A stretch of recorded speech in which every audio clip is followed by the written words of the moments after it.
Just wanted to upload a quick and dirty video on how I made these LED lights. Basically just LED strips, put them all together, and I've 3D printed a mount that the helping hands will screw into, and I just left a hole in the box so I can kind of mount them. It's temporary for now.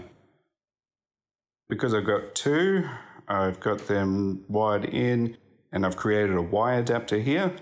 That allows both to be powered at once, or I can get rid of that and just go direct. And we've got a controller here that allows us to set the brightness.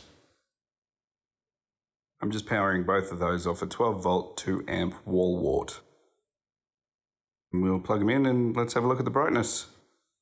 And I realise you can't see much because the video camera itself is adjusting each time I turn it up.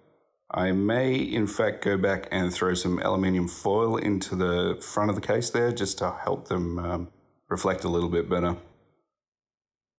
Yeah, Dodgy Brothers Incorporated. Initially these were going to be to separate my face from the green screen. I was going to pop one up in between those two monitors and one there, but obviously I've repurposed them and therefore lighting the robots. The end. Bye.